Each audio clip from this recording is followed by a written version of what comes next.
सभी लोगों को नमस्कार। आप सभी लोगों को पुनः एक बार सायंकालीन नमस्कार।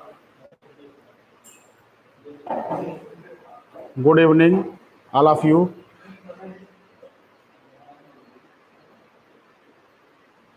प्रेस यादव जी प्रणाम। प्रमोद जी को नमस्कार।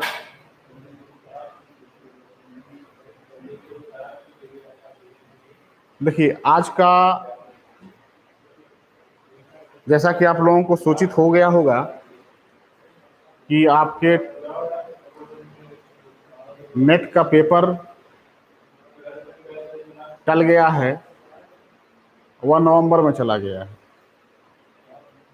इसी को ध्यान में रखते हुए मैंने और पार्थ एजुकेशन की टीम ने नेट वालों के लिए क्रैश कोर्स चलाने का प्रोग्राम बनाया है।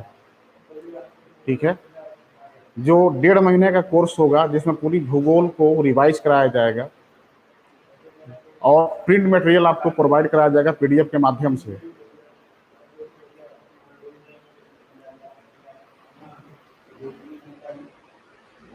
ठीक है, तो सारे लोगों को जो क्रैश कोर्स होगा भूगोल का, ये समझिए कि एक बहुत ही बेहतर लाभ है। आपने तैयारी कर रखी है, अब उस तैयारी को फिर से एक नए तरीके से, एक नए सिरे से दोहराने का मौका मिल रहा है। बहुत ही कम फीस में 1500 रुपये के रूप में एक क्रैश कोर्स डाला जा रहा है 1.5 महीने का, जिसमें संपूर्ण भूगोल को एक बार पूरी तरीके से रिवाइज करा दिया जाएगा, जिसमें भौतिक भूगोल से लेकर के आपके फिजिकल ज्योग्राफी, रीजनल ज्योग्राफी, मानव भूगोल, अधिवास भूगोल, आर्थिक भूगोल, और फिर उसके बाद आपका एस्ट्रोनॉमी, ठीक, भौगोलिक विचारधारा, ठीक है, और कार्टोग्राफी से संबंधित जो जितनी भी चीज़ें हैं वहाँ पर एक तरीके से, पूरी तरीके से रिवाइज कराने का प्रयास किया जाएगा उस 1500 रुपये में। ठीक है, तो उसमें इसको ज़्यादा से ज़्यादा लोगों तक पहुँचाइए, और जितने लोग भी नेट के लिए तैयारी कर रहे हैं, अब कोशिश करिए कि इस बार आप जेआरएफ हो जाइए। ठीक है, मेरी भी कोशिश रहेगी, ठीक है, कि आपको जेआरएफ करवाया जाए। और ये तो आप जानते हैं कि हमारे हर बैच, ऑफलाइन बैच से, मतलब हर बैच से थोक में जेआरएफ हुआ करते थे। ठीक है, तो ये सारी चीज़ आपको बतानी थी। देखिए, आज जो है बहुत ही इंपॉर्टेंट टॉपिक हम लोग शुरू करेंगे।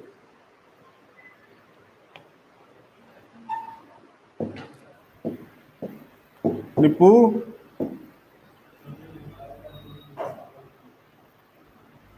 इसमें पहले वाला सब सेटिंग गड़बड़ हो गया है क्या?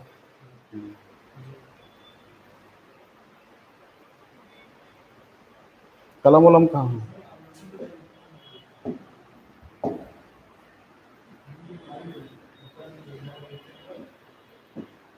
आज का हम लोगों का टॉपिक है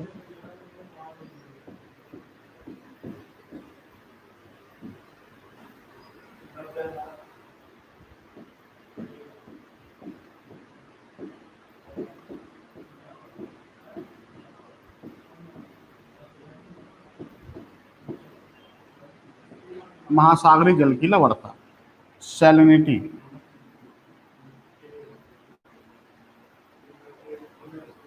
लवणता बहुत ही इंपॉर्टेंट पार्ट है, ये भी यहाँ से सवाल खूब पूछे जाते हैं। ठीक है, प्रमोद कुमार, आपको भी शुभ संध्या। ठीक है, क्लास में बने रहिएगा। जितने लोग भी कहीं टहल रहे हैं उनको बता दिए क्लास शुरू हो चुका है। ठीक है, बोर्ड देखिए, यहाँ पर महासागरीय जल की लवणता में जो आपको टॉपिक पढ़ने हैं, इसमें सबसे पहले आपको ये जानना है कि लवणता किसे कहते हैं।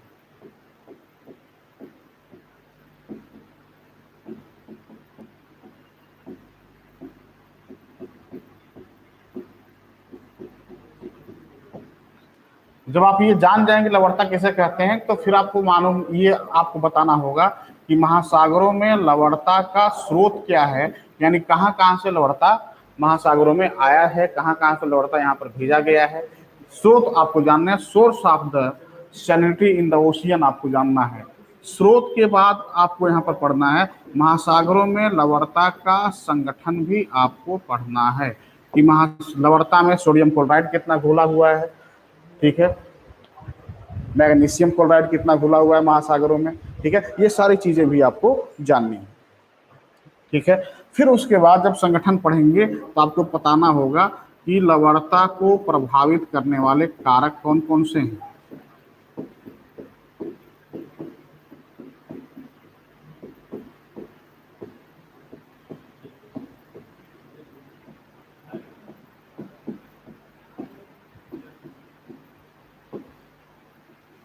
ठीक है, लवणता को प्रभावित करने वाले कारक कौन कौन से हैं।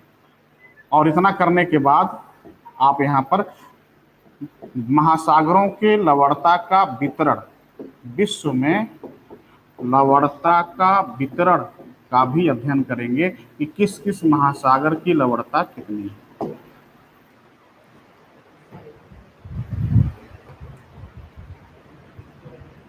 ठीक है, यहां से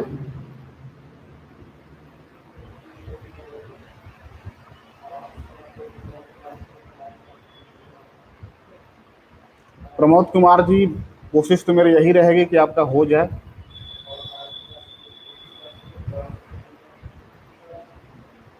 अब्दुल कलाम जी, बिहार असिस्टेंट प्रोफेसर की वैकेंसी के लिए देखिए अभी एग्जाम होगा कि नहीं होगा, इसमें भी अभी संदेह है, हो सकता है मेरिट पर करवाया जाए।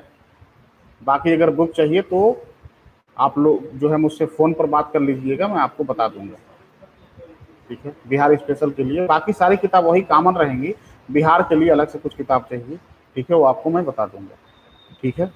आ जाइए हम लोग सीधे, ठीक है, अपने पहले पार्ट पर आते हैं कि लवणता किसे कहते हैं, ठीक है। अब यहां देखिएगा, कई बार महासागरों की लवणता से जो सवाल पूछे जाते हैं वहां पर लोगों के सवाल गलत होने लगते हैं, ठीक है। तो सवाल गलत ना हो इसके लिए स्टेप बाय स्टेप हमें तैयारी करनी पड़ेगी, यानी जिस तरीके से हमने अभी चार्ट आपको दिया था उस चार्ट के आधार पर अपने तैयारी को आप आगे बढ़ाइएगा, ठीक है। उसमें भी जरूरी ये है कि स्टेप बाय स्टेप में आपको हर पार्ट पर आपकी पकड़ मजबूत करनी पड़ेगी, ठीक है। मैं चाहता तो लवणता पहले पढ़ा सकता था, लेकिन नहीं, मैंने तापमान पढ़ा दिया, अब उसके बाद लवणता पढ़ा रहा हूं। जब तापमान लवणता दोनों पढ़ा दूंगा उसके बाद मैं फिर आपको जलधारा या ज्वार भाटा की स्थिति समझाऊंगा, ठीक है। तो टॉपिक भी पढ़ाने का क्रम है, एक सीक्वेंस है, क्योंकि किस क्रम में रखने पर टॉपिक एक दूसरे से जुड़े हुए हैं, इंटरलिंक हो रहे हैं, वो भी जानना बहुत जरूरी है, ठीक है। सबसे पहले लवणता की परिभाषा ये है कि महासागरों के प्रति 1000 ग्राम जल में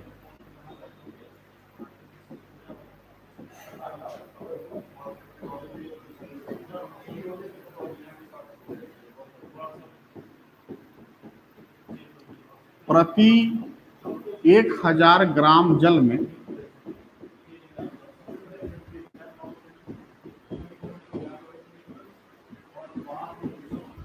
घुले हुए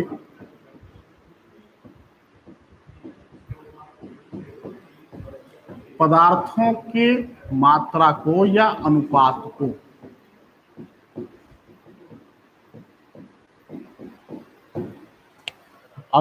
को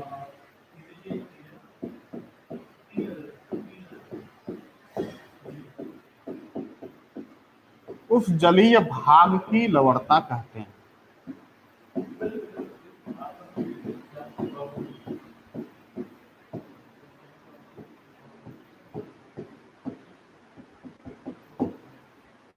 ठीक है। मतलब क्या हुआ, इसे यानी लवणता को जो दर्शाया जाता है, इसे दर्शाने का जो सूचक है वह ये है, ठीक है। इसे इस अभिसूचक से दर्शाया जाता है,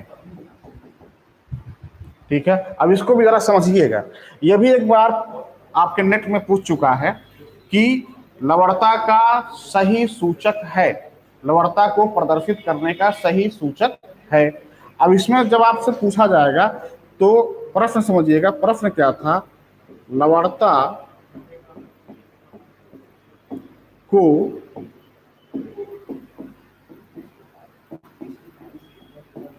प्रदर्शित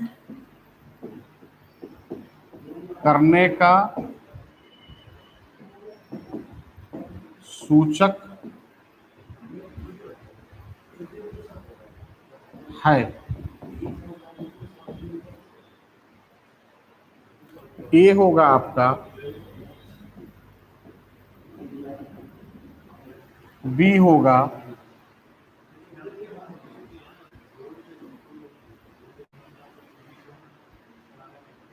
सी होगा,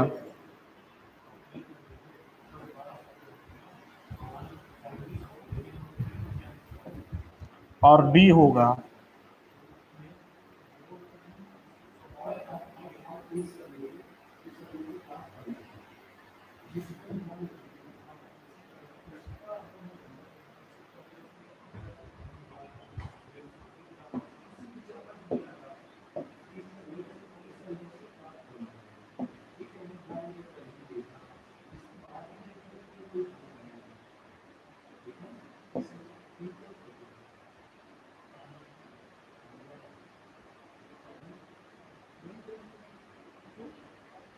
ये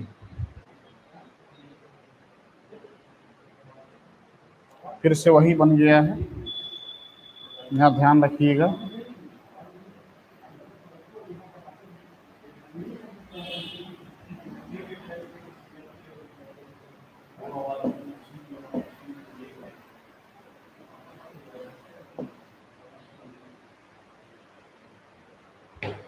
चलिए, अब यहाँ पर जो विकल्प दिया हुआ है, इस विकल्प में से आपको सही उत्तर का चयन करना है। आपको बताना है कि सही कौन सा होगा, लवणता के प्रदर्शित करने का जो सही विकल्प है वह कौन सा होगा। रागिनी जी लिख रही हैं ए, परवीन रानी,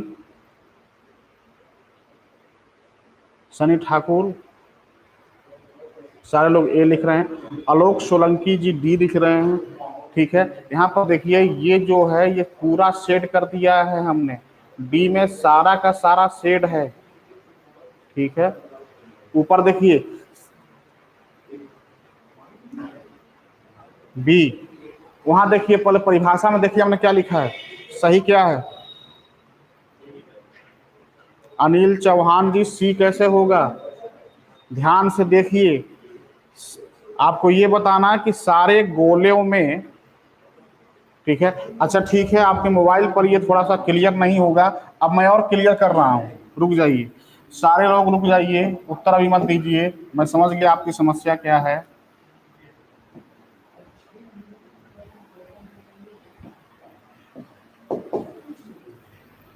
ए,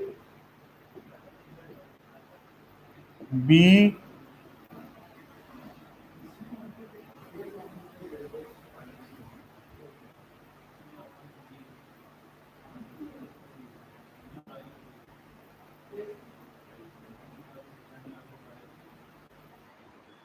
सी,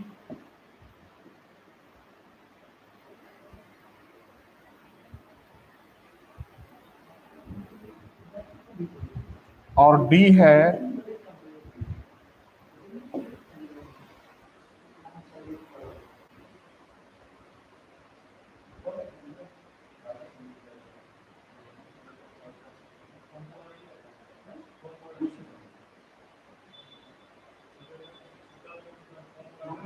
चलिए अब जरा उत्तर दीजिए तो क्या उत्तर होगा।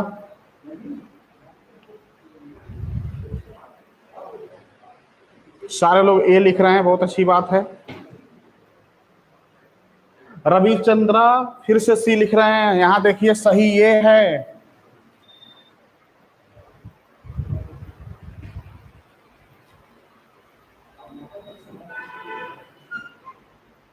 सारे लोग ए लिख रहे हैं, बहुत अच्छी बात है। ठीक है, यही मुझे आपको बताना था कि लवणता को दर्शाने का जो सूचक है वह क्या है। लवणता को दर्शाने का सूचक ये है, यानी ये सही होगा और ये तीनों जो हो जाएंगे ये गलत हो जाएंगे। ठीक है, यह सूचक है, मतलब इसे इसको जब इसको कहते क्या है जरा समझिएगा।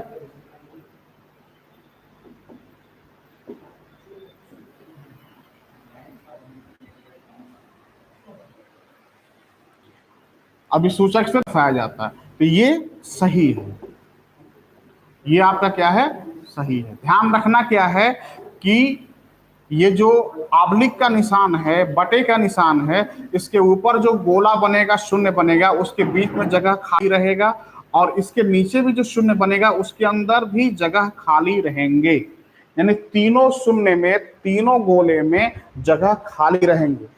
परसेंटेज नहीं है ये, ध्यान रखिएगा, प्रतिशत भी नहीं है। कुछ लोग इसको ऐसे लिख देते हैं, गलत हो जाएगा। ये प्रतिशत नहीं है, परसेंटेज नहीं है, परसेंटेज के रूप में इसको मत लिखिएगा। ठीक है, ये इसका अब दर्शाया जाता है, इसका अर्थ ये है, इसका अर्थ है प्रति हजार। इसका क्या अर्थ है, प्रति हजार। यानी कहीं पर अगर इतना ही लिखा हो, ध्यान से समझिएगा, ठीक है। हाँ नितेश जी, परसेंटेज नहीं है ये, इसका अगर कहीं पर इतना ही लिखा हो, केवल इतना बना करके दे दे, तो आप क्या कहेंगे इसको, अपने मुंह से क्या बोलिएगा, इसको प्रति हजार है। ये क्या कहेंगे, प्रति हजार है। ठीक है, इसको समझिए। जैसे एग्जाम्पल के लिए, उदाहरण के लिए,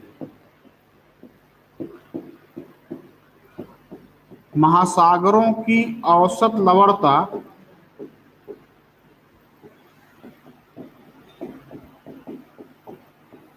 महासागर की औसत लवणता बराबर 35 प्रति हजार है। महासागर की औसत लवणता बराबर 35 प्रति, इतना ही लिख करके छोड़ देंगे। महासागरों की औसत लवणता कितना है, 35, चिन्ह लगा करके छोड़ दिया। महासागरों की औसत लवणता 35, चिन्ह लगा के छोड़ दिया। तो 35 जब चिन्ह लगा के छोड़ दिया, तो इस चिन्ह को हम अपने मुंह से उच्चारण करेंगे, प्रति हजार है। इस चिन्ह का मतलब हुआ प्रति हजार।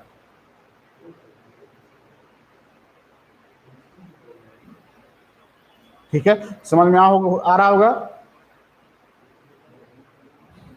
ठीक है, तो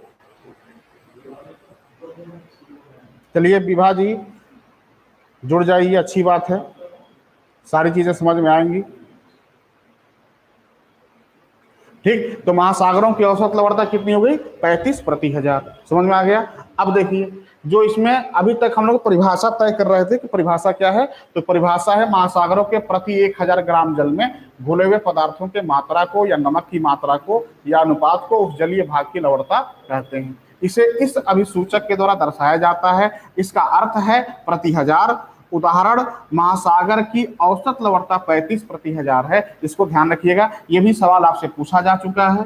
ठीक है, ये भी अभिसूचक पूछा जा चुका है, सारी चीजें पूछी जा चुकी है।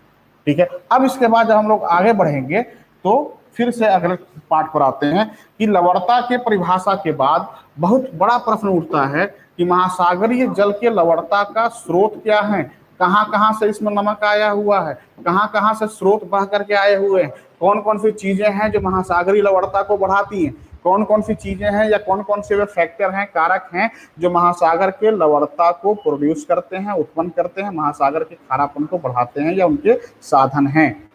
ठीक है,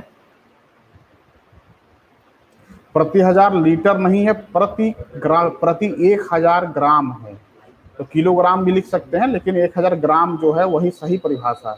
ठीक है, अब यहां देखिएगा कि स्रोत क्या है। ये भी सवाल पूछ चुका है कई बार।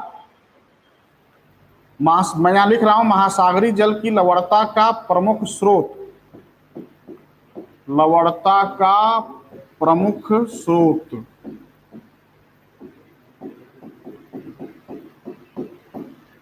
लवणता का प्रमुख स्रोत कौन है? मैं आपसे जानना चाहता हूं, देखें आप लोग इसका उत्तर क्या दे रहे हैं। आप मुझे बताइए महासागरीय जल के लवणता का प्रमुख स्रोत कौन सा है? रागिनी लिख रही है पृथ्वी, बहुत अच्छी। कोमल जय लिख रहे हैं नदियां, ठीक है। नदियों का अवसाद Kanak Chauhan. Land is main source of salinity of ocean Nahid Khan, बहुत अच्छी बात है। सनी ठाकुर नदियां लिख रहे हैं। जोगेंद्र यादव अर्थ लिख रहे हैं। आगे और लोग बताएं।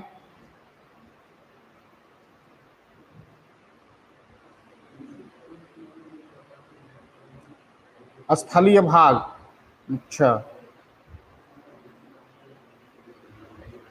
बहुत अच्छी बात है। ओमनाथ राय अर्थ, अर्थ रिवर डिपॉजिट।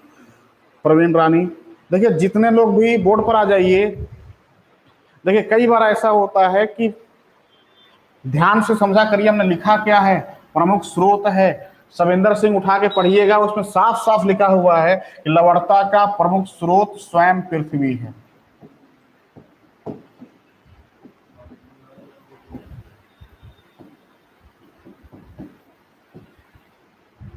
महासागरीय जल के लवणता का प्रमुख स्रोत कौन सा है? ठीक है, स्वयं पृथ्वी अपने आप में ही महासागरीय जल की लवणता का प्रमुख स्रोत है। अन्य स्रोतों में, यही तो सबसे बड़ी समस्या है, अन्य स्रोतों में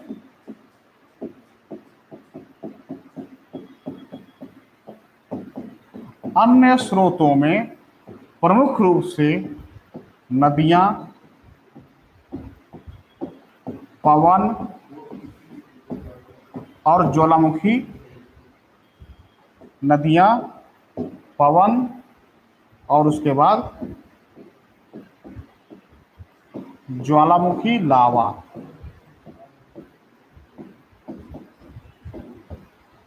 ठीक है, नदियां, पवन और उसके बाद क्या हो जाएंगे? ज्वालामुखी लावा। ये जो है, या ज्वालामुखी राख, इसका प्रमुख स्रोत हो जाएगा। ठीक है, ज्वालामुखी लावा कह सकते हैं, ज्वालामुखी का राख कह सकते हैं। ठीक है, ज्वालामुखी लावा या ज्वालामुखी राख। ठीक, जीव जंतु, वो तो वही सारी चीजें, जीव जंतु। देखिए अब वो तो और भी बहुत सारी महासागर के अंदर जो जीव पाए जाते हैं तो है ही हैं। ठीक है, सवाल देखिए क्या पूछ रहा है कि प्रमुख स्रोत कौन से हैं, तो क्या बताएंगे आप?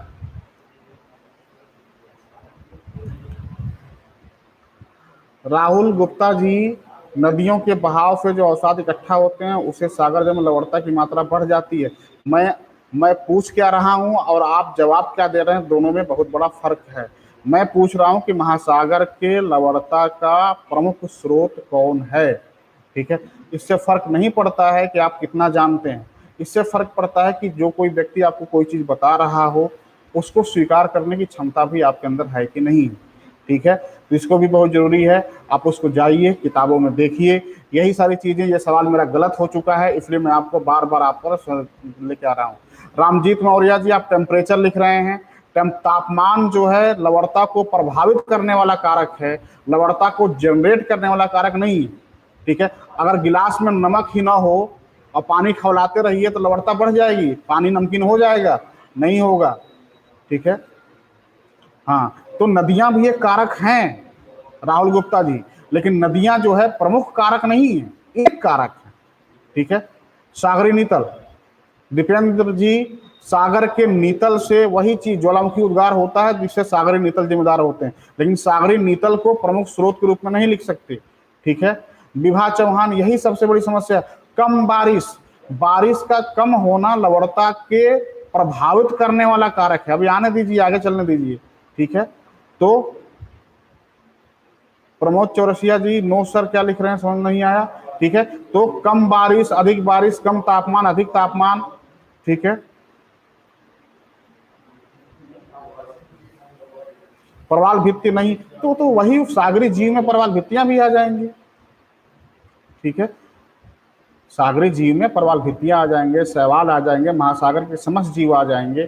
ठीक है, तो ये सारी चीजें देखिए, तो कहने का मतलब ये है कि समझिए यहां पर आप लोग, तो मैं आपसे ये बता रहा हूं कि महासागर के लवणता का प्रमुख स्रोत क्या है? स्वयं अपने आप में पृथ्वी है। क्यों पृथ्वी, जरा समझिएगा।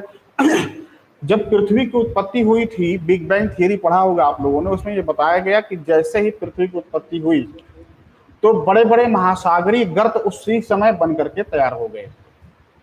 क्योंकि पृथ्वी की उत्पत्ति क्योंकि पृथ्वी की उत्पत्ति के समय पृथ्वी का टेम्परेचर बहुत ज्यादा था, पृथ्वी में मैग्मा पिघलता हुआ बाहर निकल रहा था, उन सागरी गर्तों से भी मैग्मा जगह जगह से निकल रहा था। जो बड़े बड़े महासागर के गर्त बने, गड्ढे बने थे, उन गड्ढों के magma sodium, oxygen, silicon, aluminium, लोहा जैसे तत्व तो पहले से ही उन गड्ढों के पेदी पर क्या थे? विद्यमान थे। जो लोग स्टेनले मिलर का प्रयोग पढ़े होंगे हाई स्कूल इंटर में, उन्होंने पढ़ा होगा कि पृथ्वी जीवों की उत्पत्ति जो है उन्होंने लेबोरेटरी में करवाया था, एक अमीनो अम्ल बनाया था, अमीनो एसिड से करवाया। इसके लिए उन्होंने विद्युत के तारों से चुंबकीय गुण उत्पन्न किया था। ठीक वही चीज पृथ्वी जब बन करके तैयार हुई, गड्ढे बन करके तैयार हो गए, पृथ्वी के गर्त बन करके तैयार हो गए, बड़े बड़े महासागरीय जल, महासागरों के गड्ढे बन के तैयार हो गए, तब उसमें वर्षा जल की आवश्यकता थी।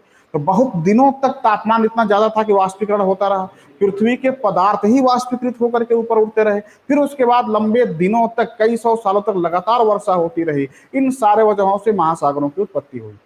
ठीक है, तो पृथ्वी के अपने जो अवसाद, यानी उन बड़े बड़े गड्ढों के जो अवसाद थे, प्रशांत महासागर के गड्ढा, अटलांटिक महासागर के गड्ढा, या ऐसे समझ लीजिए कि पेंजिया और पैंथालसा जो था उस समय, तो पैंथालसा का जो गड्ढा था, पैंथालसा के पेदी पर जो अवसाद विद्यमान थे, वही पैंथालसा के पेदी के ऑक्सीजन, सिलिकॉन, एल्युमिनियम, लोहा जैसे जो तत्व थे, जो ज्वालामुखी के लावा से निकले हुए थे, ठीक है, वे सारे की सारी चीजें क्या हो गई?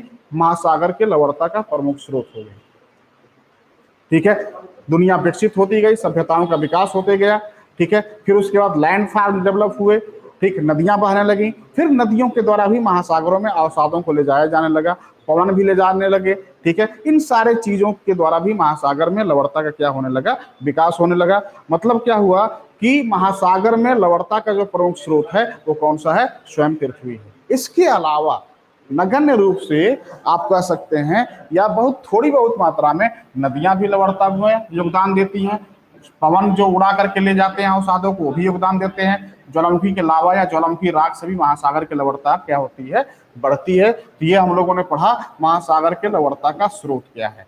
स्रोत के बाद जब आप आएंगे तो अगला जो टॉपिक आपको पढ़ना है कि महासागरीय जल के लवणता का संगठन क्या है। संगठन, तो संगठन में आपको ध्यान रखना है, इसमें आपको यह जानना है कि कौन कौन से पदार्थ या कौन कौन से लवण महासागरों में कितने प्रतिशत भाग में घुले हुए हैं। ठीक है, ये आपको बहुत ही अच्छी तरीके से जान लेना है। ठीक है, अब इसमें जो है सबसे बड़ी चीज ये जानना है, ध्यान रखिएगा, संगठन में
ठीक है, ये सारे तत्व हैं जहां से आपसे सवाल पूछे जाते हैं, जिसमें आपको sodium chloride, magnesium chloride, magnesium sulphate, calcium sulphate, potassium sulphate, calcium carbonate और मैग्नीशियम ब्रोमाइड जैसे तत्व पाए जाते हैं। ठीक है, यहाँ पर आपको जो ध्यान रखना है, ये सोडियम क्लोराइड NaCl है,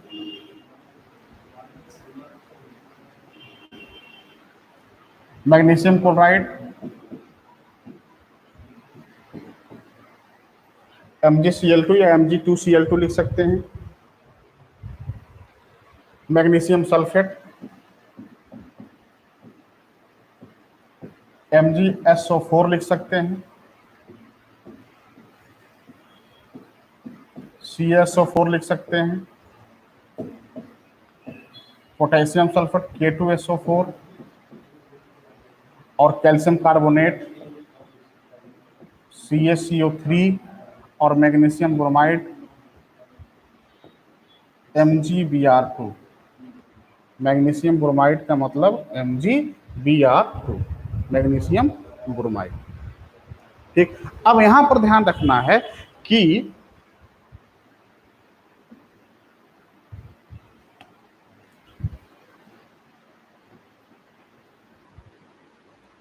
इनकी प्रतिशत मात्रा भी आपको याद रखना है और इनकी ग्राम में मात्रा भी याद रखना है।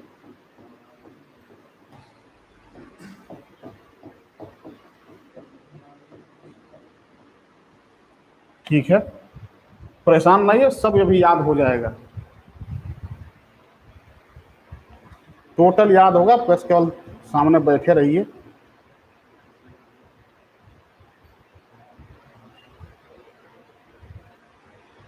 ठीक, यहां देखिएगा,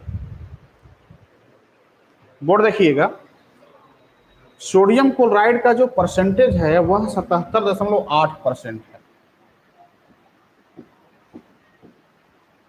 महासागरों में, ये 10.9% है, और ये जो है 10.9% के बाद ये 4.7% है। देखिए याद कैसे करेंगे आप, इसको थोड़ा सा समझ लीजिए। ठीक है, इतना जरूर ध्यान रखिएगा कि शुरुआत में जो है क्लोराइड है, बाद में सल्फेट है। ठीक, तो जो याद करना है वह क्या है कि शुरुआत में सोडियम का क्लोराइड है, फिर मैग्नीशियम क्लोराइड है, जहां खत्म करेंगे वहीं से शुरुआत हो जाएगा।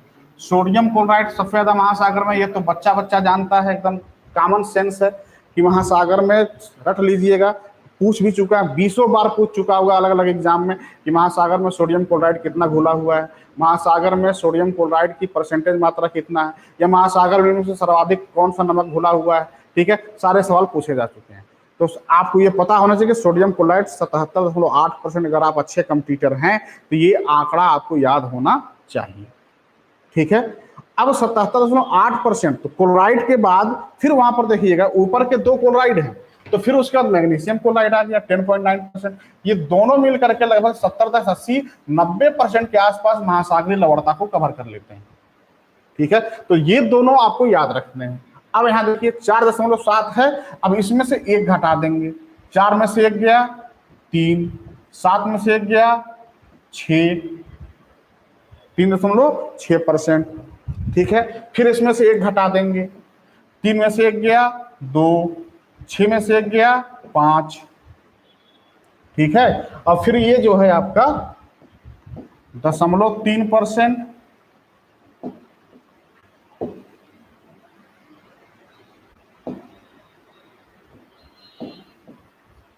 और ये जो है 0.2%, ये भी 3 और 2 के क्रम में है।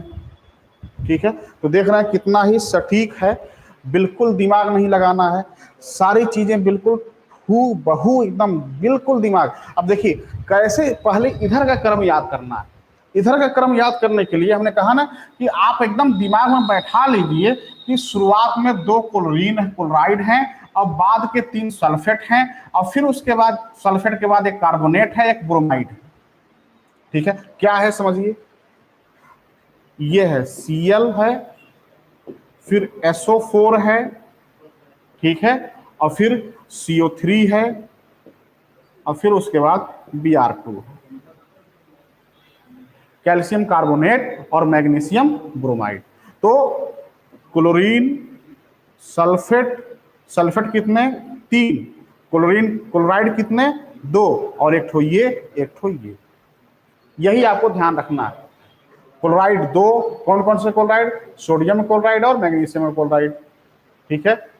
अब देख रहे हैं यहाँ पर IJKLMN होता है, यहाँ पर MN ध्यान रखिएगा, तो यहाँ पर उल्टा है, N पहले है M, और जैसे ही M खत्म हो गया M से शुरुआत हो गई। N sodium chloride, magnesium chloride, और जैसे ही मैग्नीशियम M खत्म हुआ मैग्नीशियम सल्फेट आ गया, मैग्नीशियम सल्फेट के बाद कैल्शियम सल्फेट आ गया, फिर पोटेशियम सल्फेट आ गया, ठीक है। तो ये क्रम आपको याद रखना है, N के बाद M, M के बाद फिर M, तो ऊपर के 2 क्लोराइड खत्म, N का क्लोराइड, M का क्लोराइड, फिर M का सल्फेट, फिर M के बाद का सल्फेट, यानी जो है आपका कैल्शियम का सल्फेट, फिर पोटेशियम का सल्फेट, और नीचे 2 हैं, कैल्शियम कार्बोनेट है, मैग्नीशियम ब्रोमाइड है। इधर वाला आंकड़ा जो है, जो परसेंटेज वाला आंकड़े हैं, उसको भी आपको याद करना बहुत जरूरी है। कैसे याद करेंगे, एकदम आंख मूंद करके मेरे साथ चलिए। 77.8%, 10.9, तो 10 है, एक कम करेंगे 9, 77, 8, 10, 9, 4, 7, अब एक एक ठो घटाते जाइए, 4, 7, 3, 6, 2, 5, 3, 2, ठीक है ना स्टेट पैटर्न, ठीक है। तो दिमाग ही नहीं, पूरा चार्ट याद करना पड़ेगा, तब जाके एग्जाम में सवाल सही होगा। आप सोचें कि 1 या 2 याद कर लेंगे तो सही नहीं होगा, ठीक है। फिर से हमारे साथ 77.8, 10.9, 4.7, ठीक है, और उसके नीचे आते हैं 4.7 के नीचे, तो 4.7 जब नीचे आएंगे तो एक एक तो घटाते जाइए, 3.6, 2.5, 3, 2,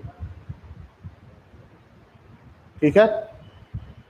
याद हो रहा है, तो याद तथ्यों को भी कंसेप्ट बना करके याद किया जाता है, रटा नहीं जाता है, ठीक है। तो हमने क्या कहा था कि तथ्यों को कंसेप्ट बना करके तैयार किया जाता है। जब आप इसको जोड़ेंगे तो यहां पर आ जाएगा 100%, कितना आ जाएगा 100%।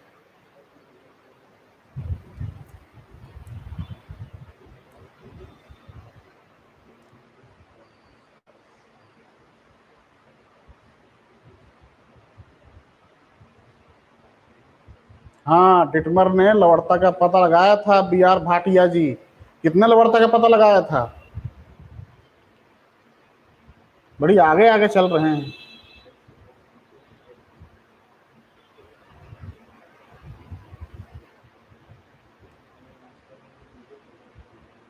ठीक है, चलिए आइए यहाँ पर आगे चलते हैं हम लोग।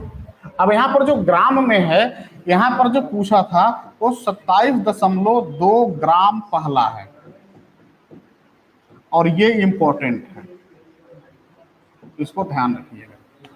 और एक चीज जान लीजिए, जहां पर मैं कलम चला करके छोड़ दूं,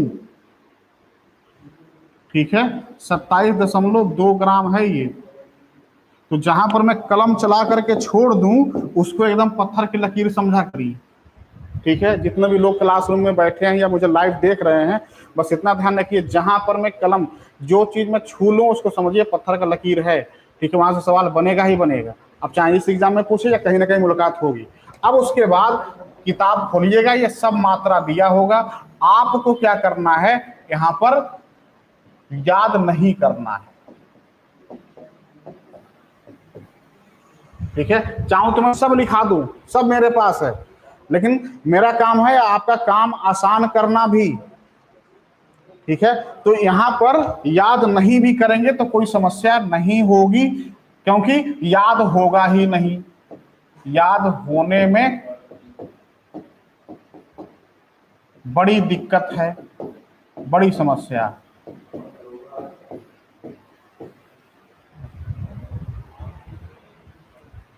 तो अगर यहां के आंकड़े पूछे जाते हैं तो ये आपके लिए भी समस्या ग्रसित होगा, और जो बहुत बड़ा 30 मार्क होगा अपने आप के लिए, वो भी इस यहाँ के आंकड़ों को सही नहीं कर पाएगा। तो कभी भी उन चीजों पर मेहनत नहीं करना चाहिए जो बहुत ज्यादा क्या हो, असंभव जैसा प्रतीत होता, छोड़ दीजिए उसको।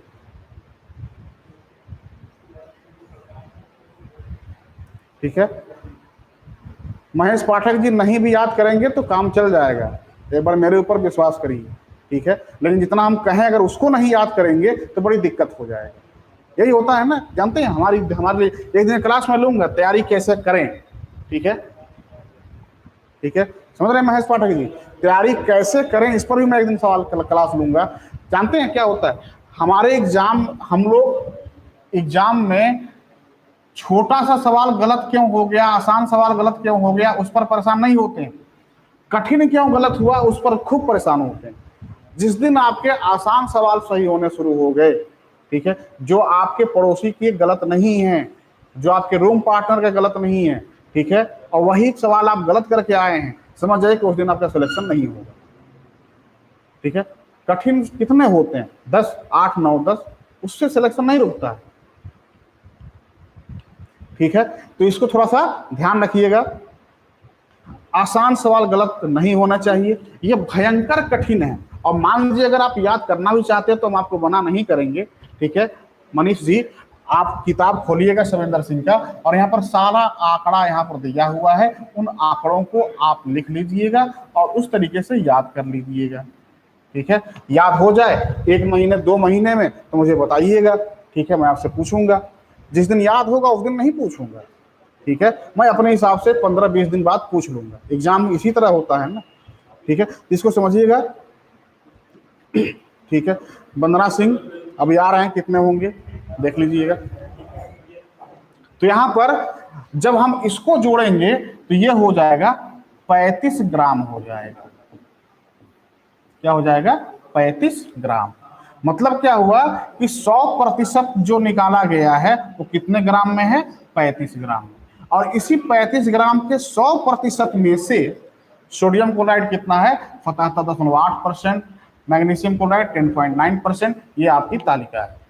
इधर वाले पूरे याद करना है, इसमें एक भी मिस नहीं करिएगा।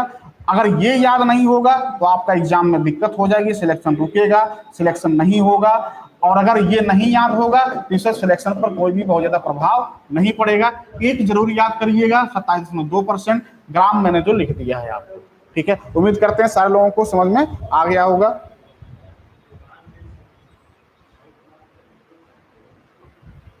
ठीक है। सुमन कुमारी जी शविंदर सिंह का, ठीक है, ऑफलाइन मान के चलिए नवंबर तक, ठीक है, आ जाइए आप लोग, ठीक। तो जो तरीका हमने बताया याद करने का कि Cl2 है, SO4 3 है, ध्यान रखिएगा। और जहां पर Cl खत्म होगा, M N से शुरुआत करेंगे और M आएगा, M जहां खत्म होगा फिर M से शुरू हो जाएगा, फिर M के बाद C, ठीक है, देख रहे हैं, और फिर उसके बाद K2, फिर C, देख रहे हैं, C K2C, फिर एक के अंतराल के बाद ये देखिए यहाँ आ गया, ठीक है, और फिर देखिए ये यहाँ आ गया। इस तरीके से क्रम से चलते जा रहे हैं, ठीक। जो दूसरे पर था वो लास्ट में आ जाएगा, ठीक है। एकदम दिमाग में बैठा लेना है कि किस तरीके से आपको चीजें याद रखनी है, ठीक है। चलिए आगे चलते हैं हम लोग, ठीक है। अब यहां से अभी तक हम लोगों ने 3 चीजों पर विचार कर लिया कि लवणता किसे कहते हैं, परिभाषा क्या है, परिभाषा के बाद स्रोत क्या है, स्रोत के बाद इसका संगठन क्या है, ठीक है। अब इसके बाद हम लोगों को जो विचार करना है कि लवणता के वितरण को प्रभावित करने वाले कारक कौन कौन से हैं, ठीक है। तो प्रभावित करने वाले कारकों की अगर बात किया जाए तो इसमें जो है हम लोग फिर से आते हैं,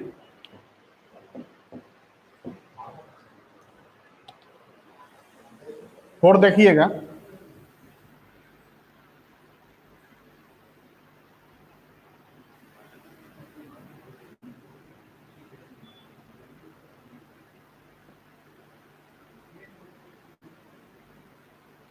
विषुवत रेखा है,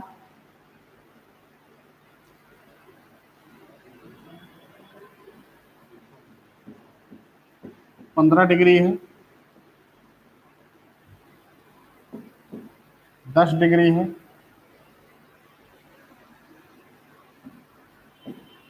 30 डिग्री है, और 30 डिग्री के बाद जब आप जाएंगे तो 60,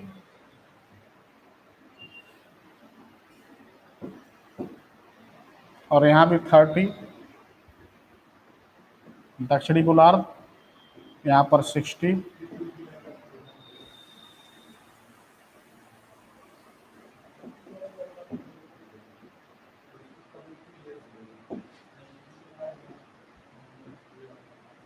ठीक है। अब यहाँ देखिएगा,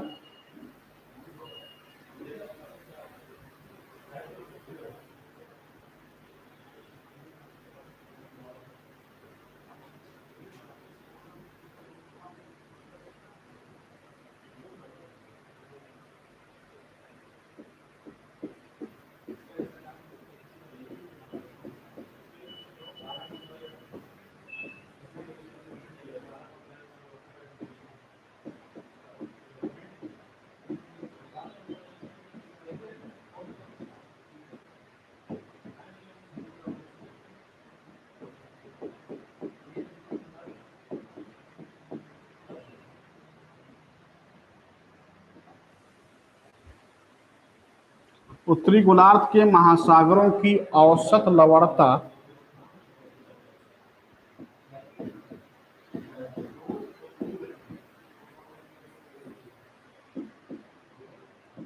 34/1000, और ठीक यहां पर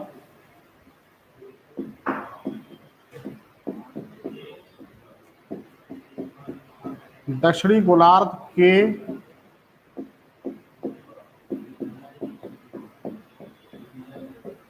महासागरों की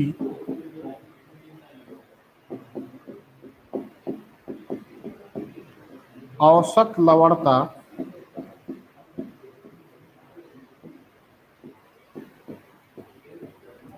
35/1000 है, ठीक है।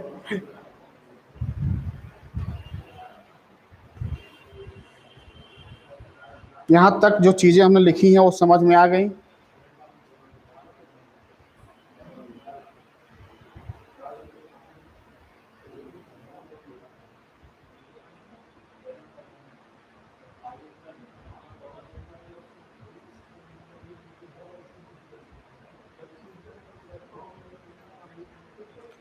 सर थोड़ा सा साइड में, सर थोड़ा सा उधर दिख नहीं रहा।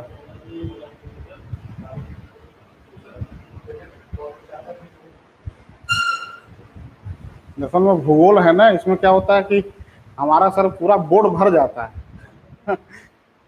बस बस ठीक है, आ गया। बस बस बस ठीक है,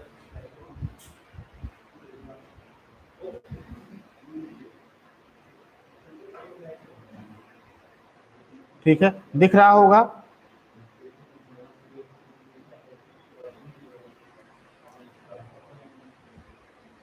दिख रहा होगा, चलिए आइए, आ जाइए, यहाँ आइए थोड़ा सा।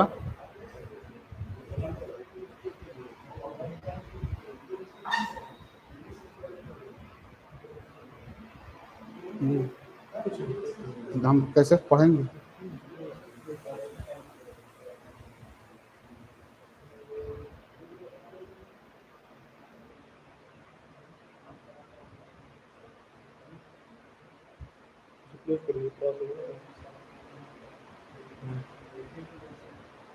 चलिए, अब आपको ये बताना है कि ये जो हमने आंकड़ा दिया है कि दक्षिणी गोलार्ध के महासागरों की औसत जो लवणता है वो 35/1000 है।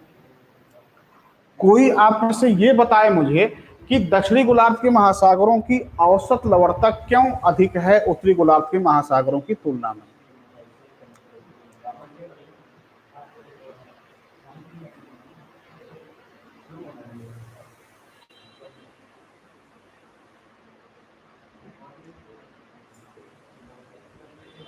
ठीक है, फिर से मेरा सवाल समझिए। सवाल यह है कि दक्षिणी गोलार्ध के महासागरों की औसत लवणता उत्तरी गोलार्ध के महासागरों की औसत लवणता से थोड़ा सा ज्यादा है, क्यों है? उत्तर दीजिए।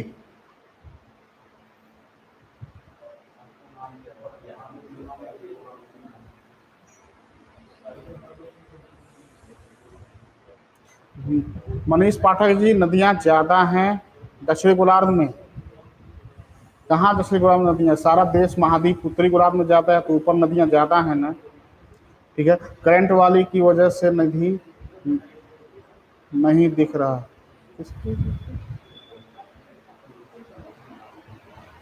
प्रमोद चौरसिया, देखिए कुछ लोग रिवर लिख रहे हैं, कुछ अधिक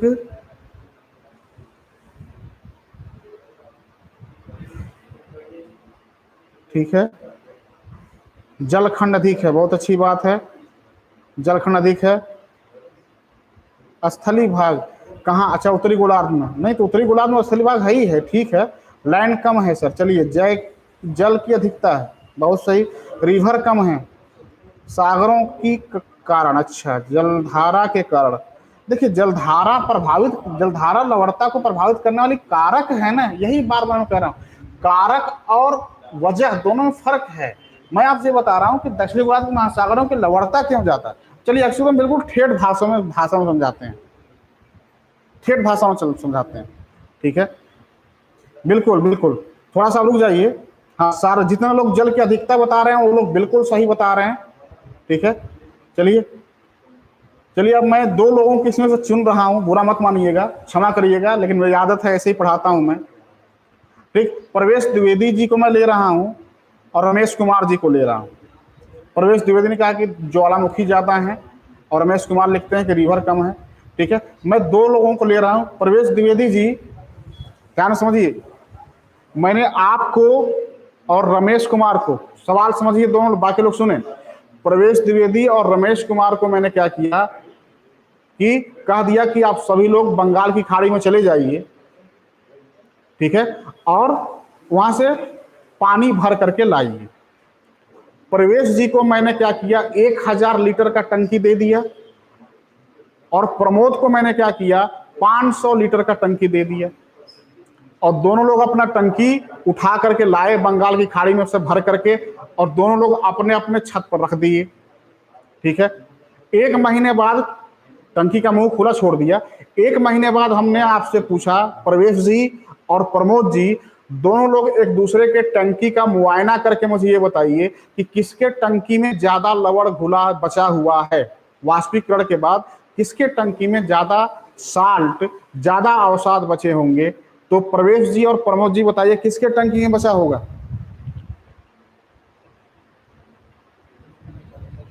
प्रवेश जी और प्रमोद जी बताएं किसके टंकी में ज्यादा लवण बचा होगा 1 महीने के बाद।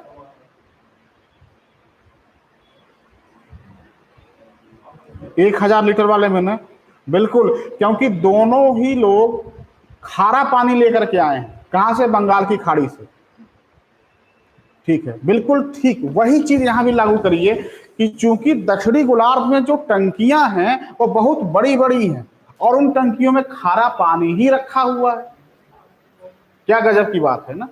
दक्षिणी गोलार्ध की टंकियां बड़ी बड़ी हैं और उन टंकियों में खारा पानी ही रखा हुआ है, ठीक है। तो दक्षिणी गोलार्ध की लवणता उत्तरी गोलार्ध की तुलना में ज्यादा नहीं हो जाएगा। तो कारण क्या कहेंगे आप कि जलखंड की अधिकता है।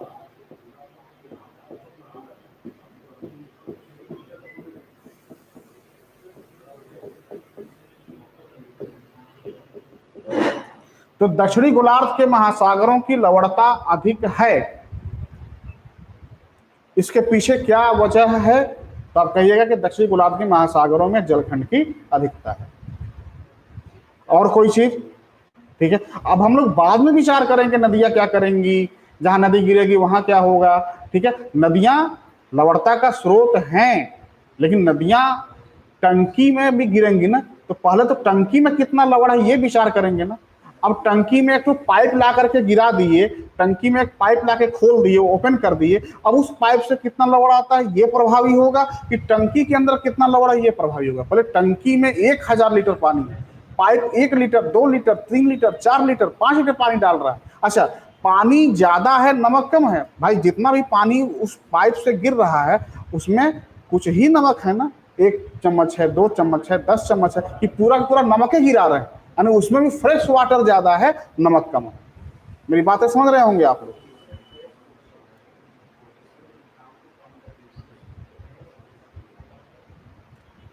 रविचंद्र लिख रहे हैं, लेकिन सर जी जल तो दोनों सेम ही तो है। कहाँ सेम है भाई? उत्तरी गोलार्ध में पानी, उत्तरी गोलार्ध में जल की मात्रा, इसका मतलब आपका रीजनल ज्योग्राफी तैयार नहीं है रविचंद्र जी। उत्तरी गोलार्ध में अटलांटिक महासागर, प्रशांत महासागर, और दक्षिणी गोलार्ध में हिंद महासागर, ठीक है, प्रशांत महासागर, अटलांटिक महासागर, और साउदर्न ओशियन अपने आप में एक है, दक्षिणी महासागर भी गिना जाता है, ठीक है। एटलस खोलिएगा वर्ल्ड मैप, दक्षिणी गोलार्ध में महासागर ज्यादा है उत्तरी गोलार्ध के तुलना में।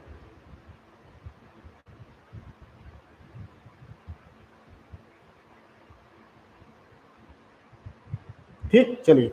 तो दक्षिणी गोलार्ध में खारे पानी की मात्रा ज्यादा है, इसलिए दक्षिणी गोलार्ध के महासागरों की लवणता क्या हो जाती है?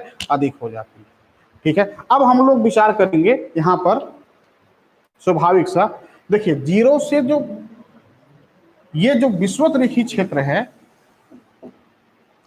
यहां पर जो लवणता है यह हम लोगों को जानना बहुत जरूरी है, ठीक। यहां पर जो लवणता है जी विषुवत रेखी क्षेत्रों में, वह 34 से 35 प्रति हजार के बीच है,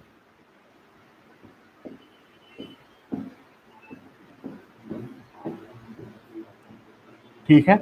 और पूरा यहां तक, सॉरी हाँ थोड़ा सा ऊपर नीचे लिख दिए हैं, इसको हम मिटा रहे हैं, फिर से सही कर देंगे।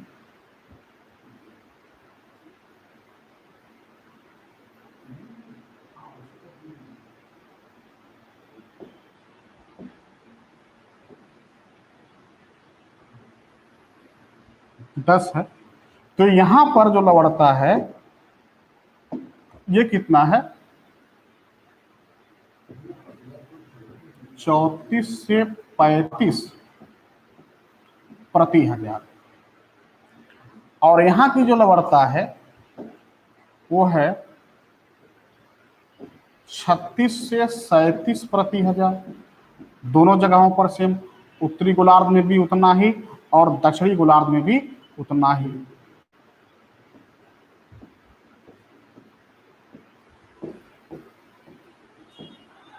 ठीक है। यहां पर है 31 से 32 प्रति हजार,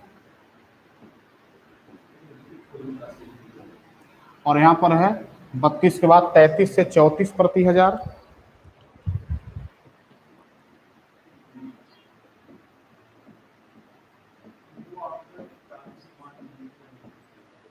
ठीक है। और यहां पर है 32 से 33 प्रति हजार, और यहां पर 34 से 35 प्रति हजार, 32 33 34 35, ठीक है। ये बिल्कुल याद रखना है, बहुत ही आसान है, ठीक है। अब यहाँ पर थोड़ा सा मैं संशोधन करवाऊंगा, आप मेरा आंकड़ा भी याद कर लीजिएगा, कलर चेंज करके लिख रहा हूं। ये तो 34 है, ठीक है, इसमें कोई संशोधन नहीं है। लेकिन यहां पर मैं आपको बता रहा हूं कि इसको 38 भी याद कर लीजिएगा। 34 तो है ही है, लेकिन नीचे वाले का आप एक बार 38 भी याद कर लेंगे, दिक्कत नहीं होगी, फायदे में रहेंगे, नुकसान नहीं होगा, ठीक है। बता दे रहा हूं क्यों ऐसा लिखा रहा हूं, ठीक है, समझिएगा। 2008 से लगातार मैं 2014 तक 38 पढ़ाते रहा, लेकिन किसी भी एग्जाम में नहीं पूछा। लेकिन एक बार नेट के एग्जाम में 38 पूछ दिया, ठीक, तब जाकर के मुझे क्या हुआ, संतुष्टि मिलेगी, चलो इतना दिनों तक पढ़ाने के बाद कम से कम 38 पूछा तो, ठीक है। तो अगर 34 नहीं देगा, नीचे 35 नहीं देगा विकल्प में, तो 38 सही करके आइएगा, ये ज्यादा सही उत्तर होगा। अब यहां पर देखिए, ये जो लवणता हमने लिखा है, विषुवतरेखी महासागरों की जो लवणता है, हमने लिखा है कि 34 से 35। कैसे याद करना पड़ेगा समझिए, ये देख रहे हैं 34 शुरुआत है यहाँ 34, तो इसको उठाकर हमने 34 लिखा, 35 लिखा। पहले आंकड़ा याद करने का सॉरी का समझिए, ऊपर हम चलेंगे 31 32 33 34, ठीक है, और 36 37, यानी उष्ण कटिबंधीय महासागरों की जो लवणता है,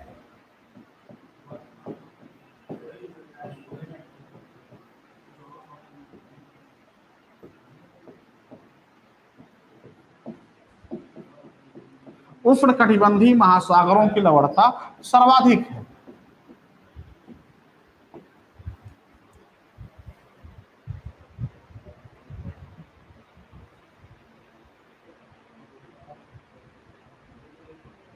ठीक है, क्या बताया हमने? उष्णकटिबंधीय महासागरों की लवणता क्या है? सर्वाधिक है। तो सर्वाधिक होने का मतलब क्यों यहां है? तो कितना है? 36-37 प्रति 1000। ठीक है, ये आपको याद रखना, 36-37 ऊपर भी होगा और 36-37 नीचे भी होगा, 36 से 37। ठीक है, अब यहां पर समझिएगा, तो अब 36-37 तो दिमाग में बैठा ही लेना है कि 36-37 होगा, ऊपर से याद करना 31-32-33-34। अब नीचे से चलिए, नीचे एक ज्यादा है ना, जब नीचे एक ज्यादा है तो इसकी शुरुआत एक ज्यादा से ही करेंगे। तो 31 लिखे थे तो यहां पर एक शुरुआत है तो एक ज्यादा से करेंगे, 32-33-34-35। समझ में आ गया?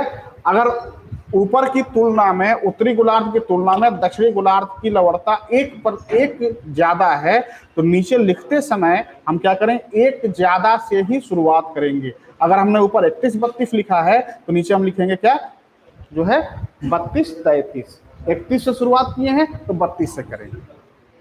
ठीक है, तो क्या होगा? 32-33-34-35।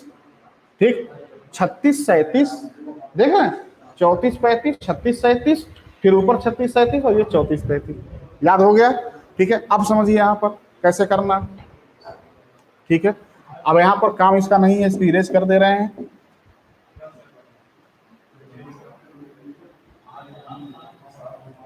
ठीक है, आपसे जो सवाल पूछेगा वो ये पूछता है कि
ठीक है,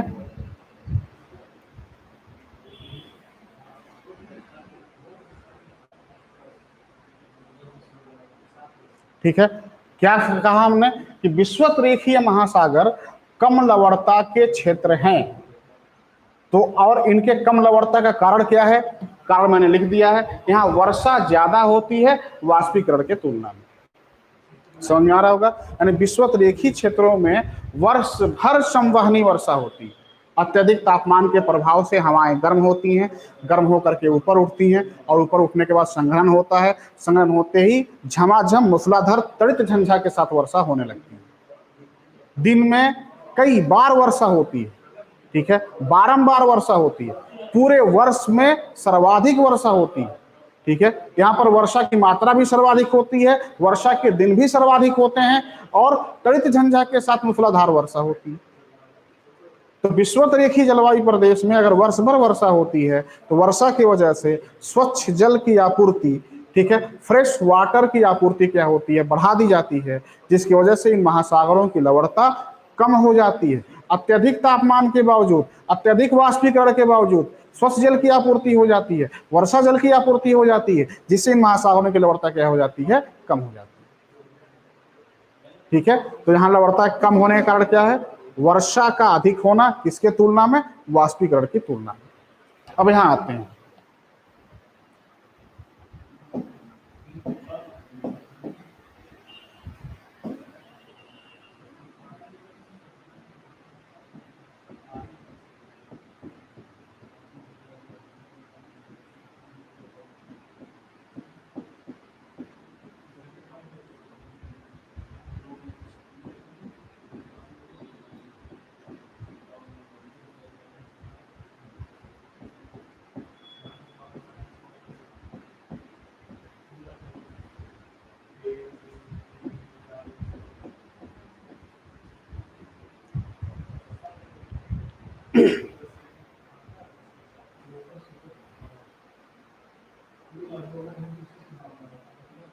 ठीक है, बोर्ड देखिए, मैंने आपसे कहा कि यहां पर जो उष्णकटिबंधीय महासागर हैं, ठीक है,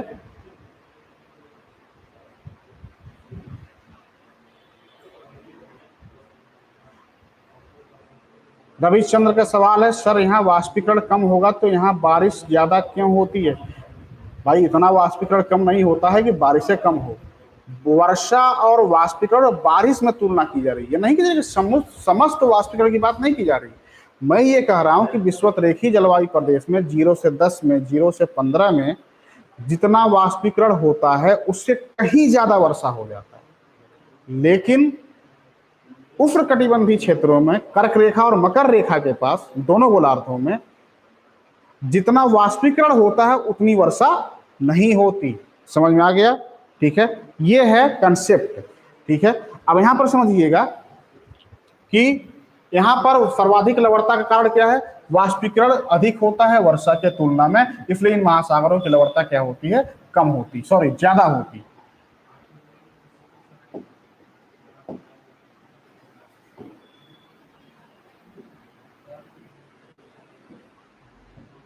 फिर देखिए यहां का लवणता कम हो रहा है, यहां कम लवणता का कारण क्या है?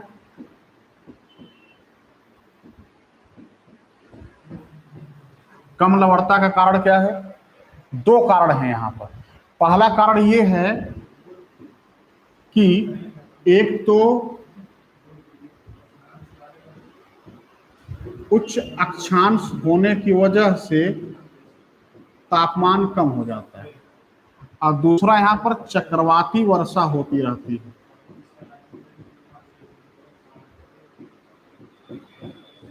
चक्रवाती वर्षा, दो कारण, उच्च अक्षांश होने की वजह से तापमान कम हो जाएगा, और साथ ही साथ ये हम लोग समशीतोष्ण क्षेत्रों में और उपोष्णकटिबंधीय क्षेत्रों में है मित्रों, 30 से 60 के ऊपर चल रहे हैं, तो 30 से 45 उपोष्ण और 45 से 60 में समशीतोष्ण। तो इन क्षेत्रों में क्या हो जाता है कि समशीतोष्ण चक्रवातों से वर्षा होती है, शीत ऋतु में भी और कभी कभी गर्मियों में भी, जिसकी वजह से यहाँ पर क्या होने लगता है? फ्रेश वाटर की आपूर्ति हो जाती है, स्वच्छ जल की आपूर्ति हो जाती है, जिससे यहाँ का जो लवणता है वो क्या हो जाती है? कम हो जाती है। और पुनः जब हम ध्रुवीय क्षेत्रों में आते हैं,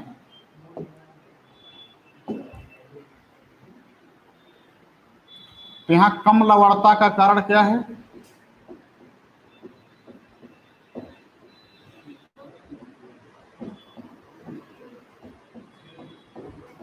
यहां पर भी दो कारण। पहला,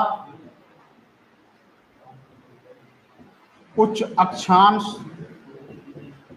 की वजह से तापमान का कम होना, और दूसरा हिमटोप, आइस कैप के पिघलने से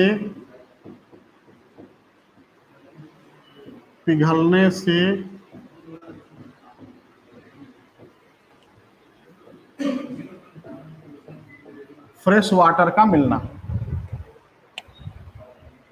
आइस कैप के पिघलने से फ्रेश वाटर का मिलना।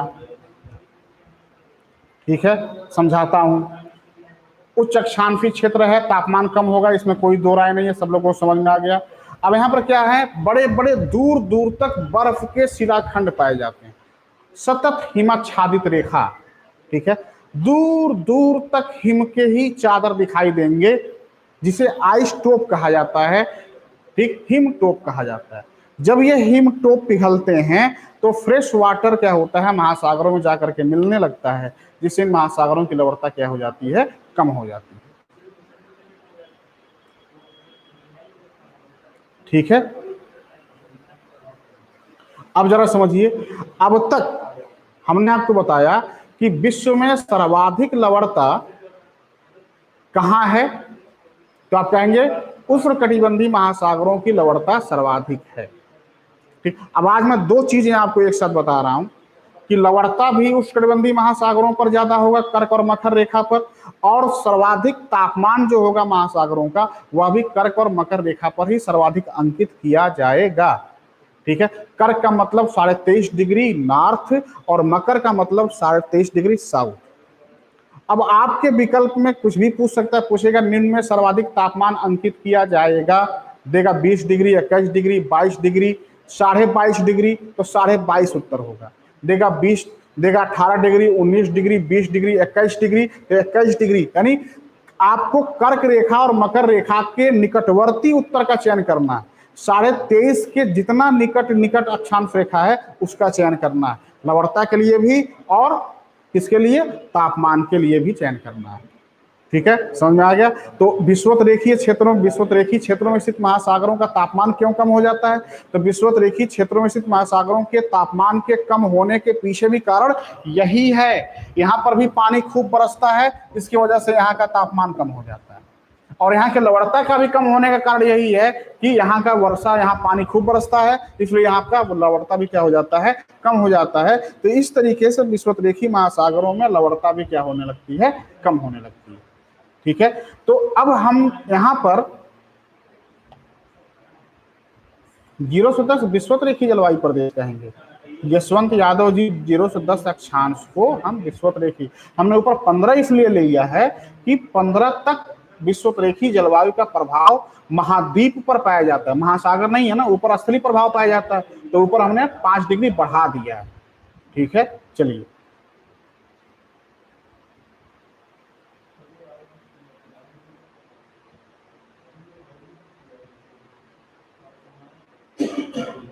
ठीक, अब समझिए यहां पर।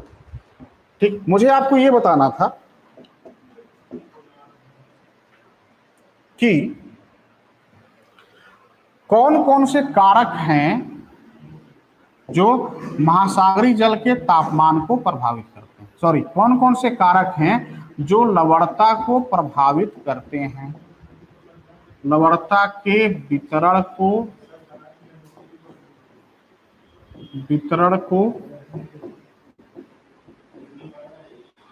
प्रभावित करते हैं।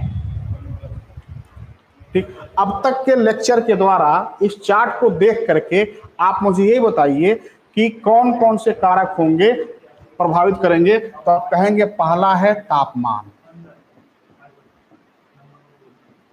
तापमान अधिक होगा, वाष्पीकरण ज्यादा होगा जिससे लवणता अधिक हो जाएगी, तापमान कम होगा, वाष्पीकरण कम होगा जिससे लवणता क्या हो जाएगी, कम हो जाएगी। ठीक है, तापमान से ही जुड़ा हुआ है वाष्पीकरण की प्रक्रिया, यह भी लवणता को प्रभावित करता है। ठीक है, तापमान वाष्पीकरण के बाद दूसरा कारक कौन सा हो जाएगा भाई, विचार करिए। सब तालिका, सब चार्ट में हमने पहले पढ़ा दिया, रटना नहीं है, सोच समझ के उत्तर दीजिए कौन सा कारक है।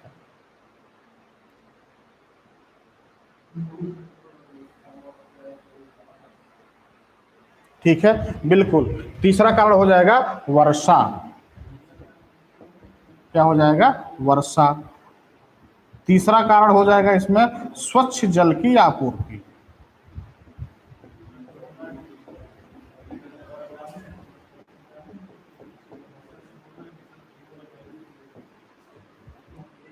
जिसमें 2 हो जाएगा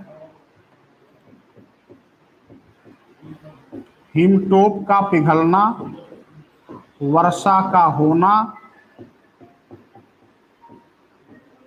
और नदियों का गिरना, नदियों का गिरना, हिमटोप का पिघलना और नदियों का क्या हो जाएगा, गिरना। ठीक है, तो ये आपके क्या हो जाएंगे, 3 कारक अभी दिखा रहे हैं, तापमान हो गया, वाष्पीकरण हो गया, और क्या हो गया, वर्षा हो गया। स्वच्छ जल की आपूर्ति कैसे कैसे, आइस कैप पिघल जाए, हिम पिघल जाए, फिर कैसे कैसे नदियां गिर जाएं, फिर कैसे कैसे वर्षा हो जाए। ठीक है, ठीक है। अवनीश मिश्रा, सागरों का खुलापन से क्या मतलब है,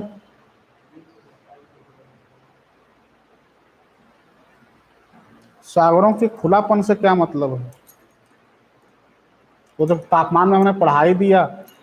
अवनीश मिश्रा घनत्व तो क्यों लिख रहे हैं? घनत्व तो लवणता को प्रभावित करेगा कि लवणता घनत्व को प्रभावित करेगा?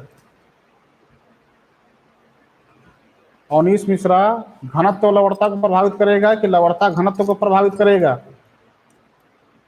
अवनीश मिश्रा, सागरों का खुलापन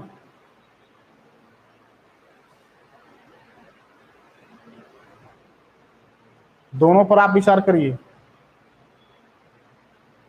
ठीक है, अभी सागरी धाराओं पर आ रहे हैं, पर इतना देख के बताइए इसमें कौन कौन से प्रभावित कर रहे हैं। सागरी धाराएं भी प्रभावित करती हैं, बिल्कुल सही बात है। पवन, पवन कैसे प्रभावित करेगा लवणता को, भाई जरा समझाइए तो हमें। दीपेंद्र जी, जो मर्जी में आए वही लिख देते हैं। BR भाटिया लिख रहे हैं स्थल खंड और जलीय भाग। ठीक है, ठीक, तो स्थल खंड और जलीय भाग तो पढ़ा ही रहे हैं कि जहां जल खंड की अधिकता होगी वहां लवणता ज्यादा होगा। मैं कह रहा हूं लवणता प्रभावित करे से आप कारकों पर विचार कर रहे हैं। ठीक है, ठीक है, अब हम लोग किस पर विचार करें? कारकों पर विचार कर रहे हैं। ठीक है, हाँ, तापमान हो गया, लवणता हो गया, वाष्पीकरण हो गया, वर्षा हो गया, स्वच्छ जल की आपूर्ति हो गया। इसमें जो है इतनी ही चीजें दिखाई दे रही हैं। अब देखिए, एक चीज हमने लिखा है नदियां, तो जहां पर नदियां गिरती हैं वहां पर स्वच्छ जल की आपूर्ति क्या होती है? जाती है, और वहां पर लवणता कम हो जाता है। ठीक, अब मैं एक प्रश्न आपके मन में छोड़ के जा रहा हूं आज क्लास में। सवाल यह है कि अभी क्लास के शुरुआत में हम लोगों ने कहा कि नदियां लवणता का स्रोत हैं, और यहां मैं लिख रहा हूं कि नदियों के गिरने से स्वच्छ जल की आपूर्ति हो रही है। तो जब स्वच्छ जल की आपूर्ति हो रही है तो लवणता कम हो जा रहा है।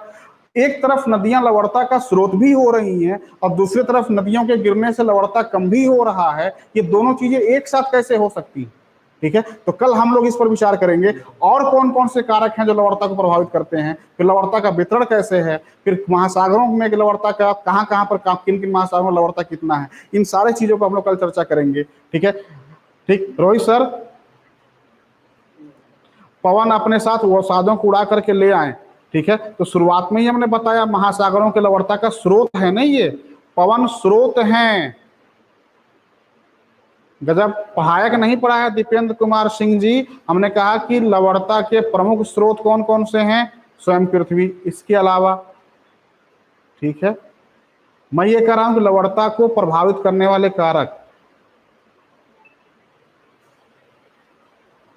हाँ, तो BR भाटिया, नदियां लाती हैं तो नदियों के गिरने से लवणता कम क्यों हो रहा है? ठीक है, इस पर सारी चीजें कल हम लोग विचार करेंगे। कल सारे लोग क्लास में टाइम पर आ जाइएगा, नहीं तो इस प्रश्न का उत्तर क्या हो जाएगा, भाग जाएगा। ठीक है, चलिए रोहित सर आप लोगों से मिलेंगे। एक बार रोहित सर का जो है क्लैपिंग से स्वागत करिए।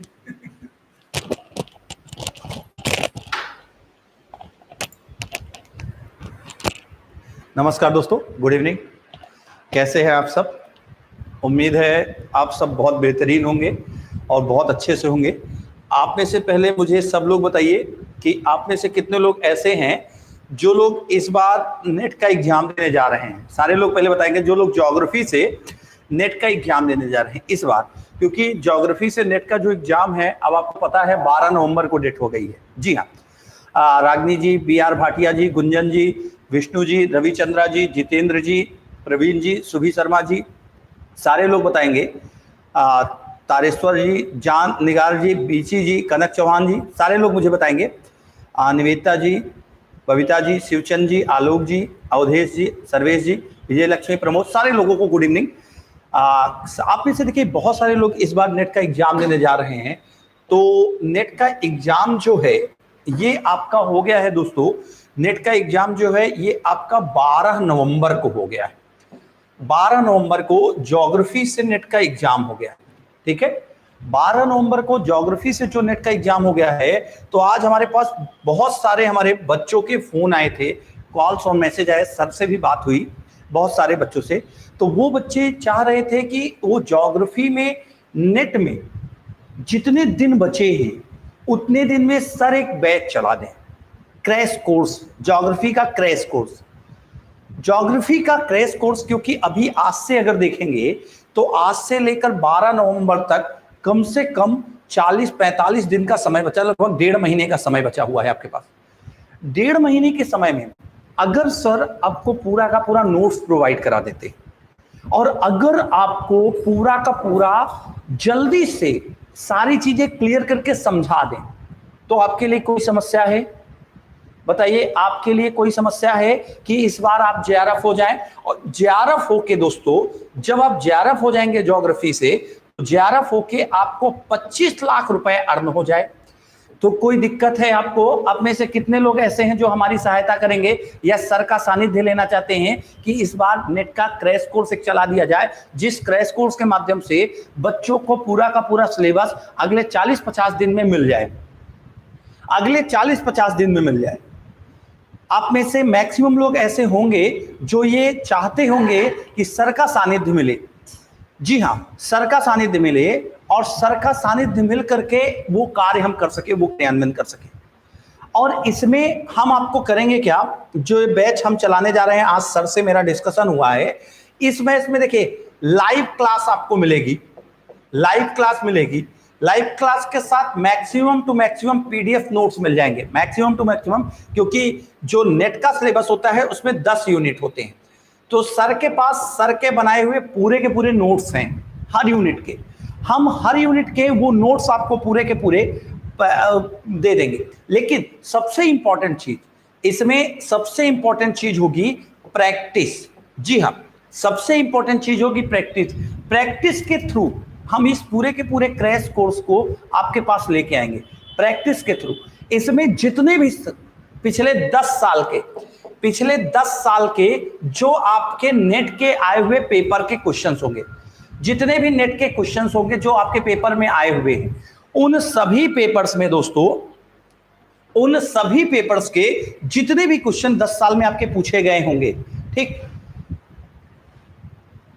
जो लोग हमारे यहां फुल कोर्स ज्वाइन करिए हैं उनको लिए क्रैश कोर्स अलग से लेने की आवश्यकता नहीं पड़ेगी, उनके लिए कोई जरूरत नहीं पड़ेगी। लेकिन जो दोस्त हमारे यहां आए हुए हैं, क्रैश कोर्स लेना चाहते हैं और सर की पूरी नोट्स लेना चाहते हैं, उनके लिए स्पेशली सर ने एक बहुत बेहतरीन ऑफर और बहुत बेहतरीन छूट दे दी है। आप देखिए, अगर आप 40-45 दिन की कक्षाएं पढ़ते हैं और मैंने कहा 40-45 दिन की कक्षाओं में 100 प्रश्न में से आपके 50 प्रश्न सही हो जाते हैं।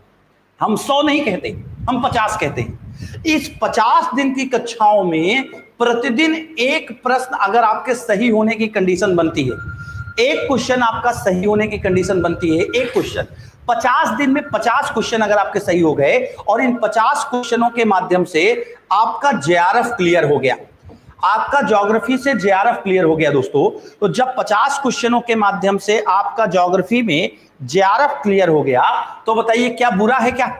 अगर हम पर डे एक क्वेश्चन की स्ट्रेटजी बना के चले और 50 दिन में 50 क्वेश्चनों की स्ट्रेटजी बना के चले तो जेआरएफ है क्या?